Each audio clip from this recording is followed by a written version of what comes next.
Hello everybody and good night. You have a pleasant evening. Well, I'm gonna tie a little simple ant pattern for you. I call this deep floating ant, and I'm gonna use some hot melt glue for this. So I'm gonna present the materials for you. The hook in the vise is this one, Partridge Dry Fly Supreme, size 12. It's a nice hook.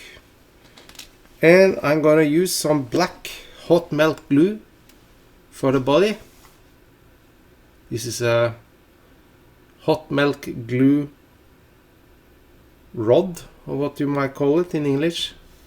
You can get it in big numbers.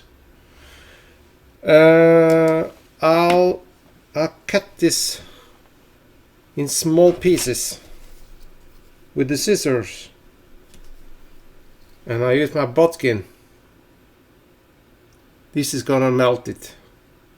I don't want the whole rod to melt this. I just use some small pieces. I'm gonna show you how. And of course I have some heat source, a lighter. Well, and for legs I use some hackle, saddle hackle, black saddle hackle, whiting.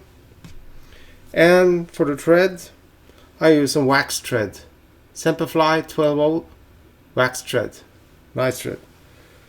The vise I'm using today is Norwise. This has the spinning capability, so well, why I'm gonna use hot melt glue for this? Because when the ant get caught by the wind or the current, it will float very deep in the water. Sometimes it almost sink. And the hot melt glue has some floating capabilities. It won't float very high in the water, but in the mid-surface, I will say. So, well, I'm gonna show you how to tie this little fly. And start with melt this little glue like this. It don't take much, and I use a little for the back body. You see, little. That's all it takes. Now it's almost stiff, and I'm gonna take some more for the front body and do the same there. Some rounds with a nice steady hand. Okay, now you see this is not perfectly round, but it will be, because I'm gonna heat it again and use the rotation capabilities on my Norwise. You can also use another vise.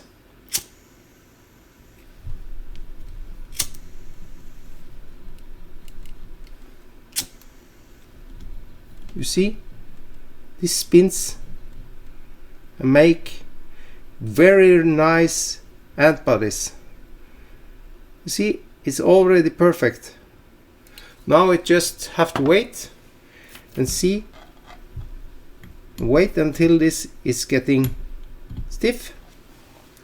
If you take too much on, there's no problems. Heat this little thing and peel off some of it, so it will be the size you want. I was lucky, maybe not. Maybe I have experience with it. And the balls, the front and the back body, became just what I want. You see, you can crank out a lot of those ants in a couple of hours. You can now also see if your dubbing needle is stiff. So should this be. It is. Okay, now I'm gonna attach my thread. I use this Bobtech thread holder from Stonefo. Very nice. And attach a layer of thread just to cover up the shiny part. And I'm gonna take my hackle. This is very long, so I just have to snip off some of it.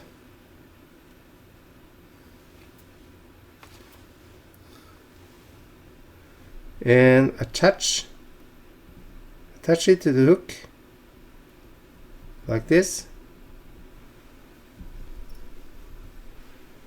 and just a little half hitch now, and gonna just adjust this little thing. Just make the rotation. Well, you can use so much leg you want on this. It will indicate the legs, or also get this little fly a little floatability together with the floatability and the hot melt glue. Well, just take the hackle back and use your whip finisher. 1, 2, 3, 4, and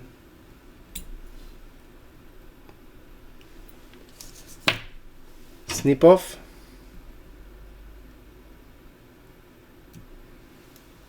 There you have it, folks. The hot melt glue and fishes like a dream. Solid as a rock and very quick to tie. I could tie this a lot more quicker than this. Now I just some time telling you what to do. So well, we take these materials one more time for the body. Hot melt glue, black in type. The hook, Dry Fly Supreme from Partridge. And hackle, saddle hackle from Whiting. Or you may use other types of hackle. You can also use some black here if you have. And the heat source, lighter, whip finisher, little scissors, and a dubbing needle. You don't have to use a double needle. You can use just a ordinary needle, sewing needle, what you want. It was not meant to be a long video, and it didn't get any longer than this. So I will use the possibility to thank you all for watching my videos, and please subscribe. It will help me a lot, and I will appreciate it a lot. So well, and thank you for watching, and welcome you back to my next video. Bye bye.